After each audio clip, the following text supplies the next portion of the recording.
ZEE5 ಇರುವಾಗ ನೀವು ನಿಮ್ಮ ನೆಚ್ಚಿನ ಶೋಗಳನ್ನ ಎಂದಿಗೂ ಮಿಸ್ ಮಾಡಿಕೊಳ್ಳುವುದಿಲ್ಲ. ಅದು ಸಂಪೂರ್ಣ ಉಚಿತವಾಗಿ.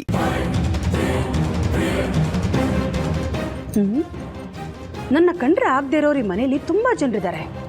ಅವರಲ್ಲೇ ಯಾರಾದರೂ ಒಬ್ರು ನನ್ನ ಏಮರ್ಸಕ್ಕೆ ಅಂತಾನೆ ಈ ಪತ್ರ ಬರ್ದಿರ್ಬೋದಾ?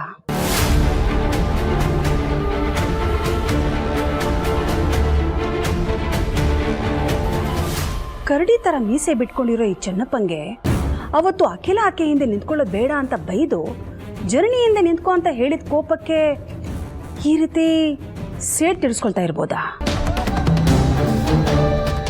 ಹೌದೌದು, ಇದ್ರೂ ಇರ್ಬೋದು. ಛೇ, ಹಾಗೇನಾದರೂ ಆಗಿದ್ರೆ ನಾನು ಇವನಿಗೆ ಉಪ್ಪಿನಕಾಯಿ ಹಾಕ್ಬಿಡ್ತೀನಿ. ಯಾವುದಕ್ಕೂ ಒಂದ್ಸಲ ಪರೀಕ್ಷೆ ಮಾಡ್ಕೊಳ್ಳೋದು ಒಳ್ಳೇದು.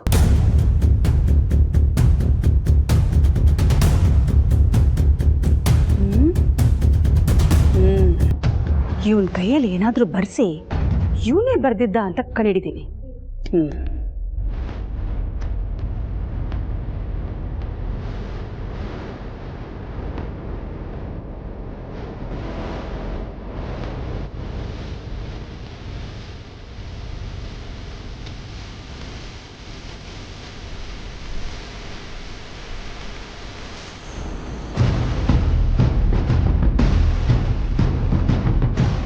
ಚೆನ್ನಪ್ಪ. ಹಾಂ ಮೇಡಮ್. ತಿಂಡಿ ಆಯ್ತಾ? ಬೆಳಗ್ಗೆ ತಿಂಡಿ ಆಯಿತು, ಮಧ್ಯಾಹ್ನ ಊಟನೂ ಆಯಿತು. ಓ ಹೌದಾ? ಚೆನ್ನಪ್ಪ, ನಿನಗೆ ಈ ಮನೆ ಅಡ್ರೆಸ್ ಗೊತ್ತಾ? ಓ ಗೊತ್ತು ಮೇಡಮ್. ಹಾಂ, ಹಾಗಾದರೆ ಒಂದು ಕೆಲಸ ಮಾಡು, ತಗೋ, ಇದರಲ್ಲಿ ಅಡ್ರೆಸ್ ಬರೀ. ಸರಿ ಮೇಡಮ್.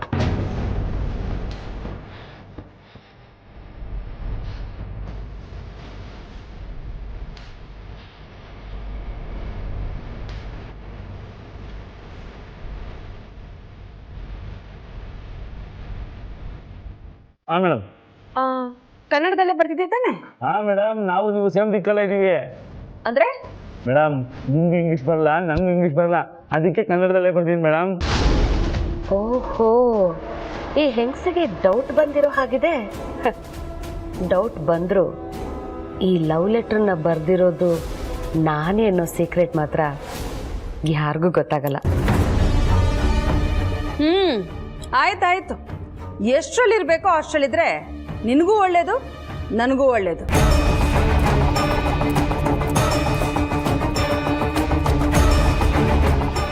ನಮ್ಮ ಯಾಕೆ ಹಿಂಗೆ ಕೇಳ್ತಾವಳೆ? ಸಾರ್ಥಿ, ಕಷಾಯ ಬೇಡ ದೊಡ್ಡ ಯಜಮಾನ್ರೆ. ಯಾಕೆ ಸಾರ್ಥಿ, ಪಾರು ಮಾಡಿದಾಳೆ ಅಂತನಾ? ಹಾಗೇನಿಲ್ಲ ದೊಡ್ಡ ಯಜಮಾನ್ರೆ, ಯಾಕೋ ಕಷಾಯ ಕುಡಿಯೋ ಮನಸ್ಸಿಲ್ಲ. ನೀವಿವಾಗ ಕಷಾಯ ಕುಡಿಲಿಲ್ಲ ಅಂದರೆ ಹೇಗೆ ಹುಷಾರಾಗ್ತೀರಾ ಹೇಳಿ? ನನ್ನ ಮೊಮ್ಮಗು ಜೊತೆ ನಾನು ನಗ್ದಗ್ತಾ ಆಟ ಆಡ್ಕೊಂಡಿದ್ರೆ ನನಗೆ ಜ್ವರ ಎಲ್ಲ ಹೊಟ್ಟೋಗುತ್ತೆ ದೊಡ್ಡ ಯಜಮಾನ್ರೆ. ಇವತ್ತಲ್ಲ ನಾಳೆ ಖಂಡಿತ ಹಾಗೇ ಆಗುತ್ತೆ ಸಾರ್ಥಿ. ಅದಕ್ಕೆ ಅಂತ ಕೊರಗ್ತಾ ಕೂತ್ರೆ ನಿಮ್ಮ ಆರೋಗ್ಯ ಹಾಳಾಗಲ್ವಾ? ನೋಡಿ, ನಿಮ್ಗೆ ಎಷ್ಟು ನೋವಾಗಿದೆಯೋ ನನಗೂ ಪಾರುಗೂ ಅಷ್ಟೇ ನೋವಾಗಿದೆ. ಪುಟಾಣಿನ ನೀವೆಷ್ಟು ಮಿಸ್ ಮಾಡ್ಕೊಳ್ತಾ ಇದ್ರೋ ಅಷ್ಟೇ ನಾನು ಪಾರುನು ಮಿಸ್ ಮಾಡ್ಕೊಳ್ತಾ ಇದ್ದೀವಿ. ಆದರೆ ಏನು ಮಾಡೋದು, ಪರಿಸ್ಥಿತಿ ನಮ್ಮ ಕೈ ಕಟ್ಟಾಕ್ಬಿಟ್ಟಿದೆ. ಎಲ್ಲ ಸರಿಯಾಗೋವರೆಗೂ ನಾವು ತಾಳ್ಮೆಯಿಂದ ಕಾಯಬೇಕು ಅಷ್ಟೇ ಸಾರ್ಥಿ. ಇವತ್ತಲ್ಲ ನಾಳೆ ಎಲ್ಲ ಸರಿ ಹೋಗುತ್ತೆ. ದಯವಿಟ್ಟು ಈ ಕಷಾಯ ಕುಡೀರಿ ಸಾರ್ಥಿ. ಕುಡಿ, ನಾನೇ ಕೊಡಿಸ್ತೀನಿ.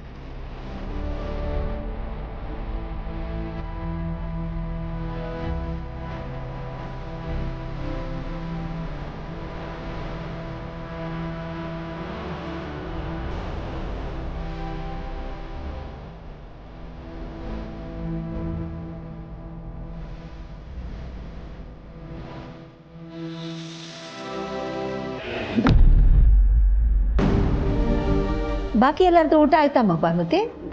ಅತ್ಯಮ್ಮ, ಚಿಕ್ಕತ್ತೆ ಮಾವ ಸಂಜೆ ತಿಂಡಿ ತಿಂದಿದ್ರು, ಅವ್ರಿಗೆ ಹಸಿವಿಲ್ವಂತೆ. ಗಣಿ ಅವ್ರ ಸ್ನೇಹಿತರ ಮನೆಗೆ ಓದೋದಕ್ಕೆ ಅಂತ ಹೋಗಿದ್ದಾನೆ, ನಾನು ಅಲ್ಲೇ ಊಟ ಮಾಡ್ಕೊಂಡು ಬರ್ತೀನಿ ಅಂದ. ಜನನಿ, ರತ್ನವೇಣಿದು ಚಿಕ್ಕಮ್ಮಂದು ಊಟ ಆಯಿತು ಅತ್ತೆ.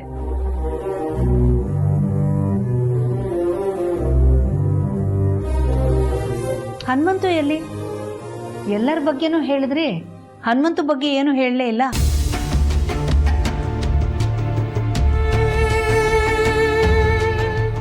ಹನುಮಂತು ಮನೇಲೇ ಇದ್ದಾನೆ ತಾನೆ? ಇದಾರೆ ಅತ್ತೆಮ್ಮ. ಮತ್ತ್ಯಾಕೆ ಊಟಕ್ಕೆ ಬಂದಿಲ್ಲ? ಅಮ್ಮ, ಸಾರ್ಥಿಗೆ ಸ್ವಲ್ಪ ಹುಷಾರಿಲ್ಲ, ಮಲಗಿದ್ದಾರೆ.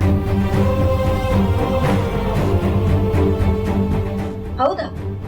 ಅಂಥದ್ದೇನಾಯ್ತು? ಸಂಜೆ ಕಾಫಿ ಕೊಡೋಣ ಅಂತ ರೂಮ್ಗೆ ಹೋಗಿದ್ದೆ ಅತ್ತೆಮ್ಮ. ಅಪ್ಪ ಜ್ವರದಿಂದ ಮಲಗಿದ್ರು. ಕಷಾಯ ಮಾಡಿಕೊಟ್ಟೆ, ಯಜಮಾನ್ರು ತಗೊಂಡು ಹೋಗಿ ಕೊಟ್ರು.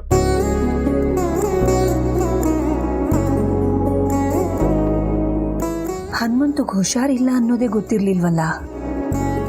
ಅಲ್ದೆ ಪಾರ್ವತಿ ಅವನನ್ನ ಊಟಕ್ಕೂ ಕರೆದಿಲ್ಲ. ಕಷಾಯನ ಆದಿ ಕೈಲಿ ಕೊಟ್ಟು ಕಳಿಸ್ದೆ ಅಂತಿದ್ದಾಳೆ ಅಂದ್ರೆ ಖಂಡಿತ ಏನೋ ಸಮಸ್ಯೆ ಆಗಿದೆ. ಏನಾಗಿದೆ ಅನ್ನೋದನ್ನ ಸೂಕ್ಷ್ಮವಾಗಿ ತಿಳ್ಕೋಬೇಕು.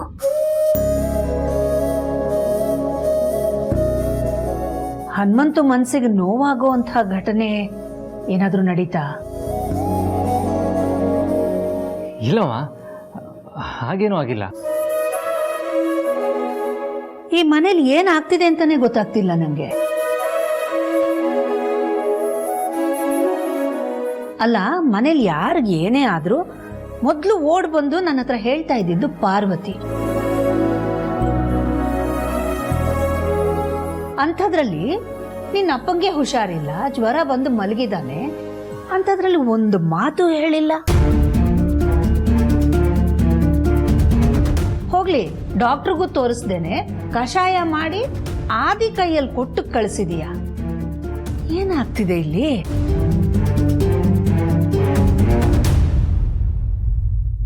ಯಾಕೋ ಮನೆ ವಾತಾವರಣ ಮೊದಲಿನ ಥರ ಇಲ್ಲ. ಅರಸನ ಕೋಟೆಯ ದೊಡ್ಡ ಸಂಪತ್ತು ಅಂದ್ರೆ ಒಗ್ಗಟ್ಟು.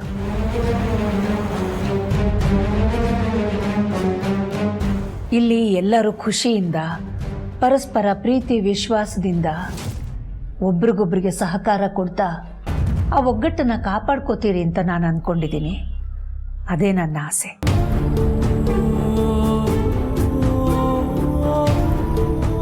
ಅಖಿಲ, ಯಾಕೆ ಎದ್ಬಿಟ್ಟೆ? ಗಾಬರಿ ಆಗ್ಬೇಡಿ ರಘು, ನಾನು ಹೋಗಿ ಹನುಮಂತನ ಕರ್ಕೊಂಡು ಬರ್ತೀನಿ. ಅತ್ತೆ ಒಂದು ನಿಮಿಷ, ನಾನು ಹೋಗಿ ಅಪ್ಪನ ಹತ್ರ ಒಂದ್ಸಲ ಮಾತಾಡ್ಲಾ? ನೀನ್ ಮಾತಾಡ್ತೀಯಾ? ಹೌದು ಅತ್ತೆ, ನನ್ನ ಕೆಲ್ಸದ ಬ್ಯುಸಿಲಿ ಇತ್ತೀಚೆಗೆ ಅಪ್ಪನ ಹತ್ರ ಮಾತಾಡೋದಕ್ಕೆ ಆಗಿರಲಿಲ್ಲ. ಅದಕ್ಕೆ ಈಗ ಹೋಗಿ ಅವ್ರನ್ನ ಮಾತಾಡಿಸ್ಕೊಂಡು ಊಟಕ್ಕೆ ಕರ್ಕೊಂಡು ಬಂದ್ಬಿಡ್ತೀನಿ. ಧಾರಾಳವಾಗಿ ಹೋಗಮ್ಮ, ಮಾತಾಡಿ ಕರ್ಕೊಂಡು ಬಾ.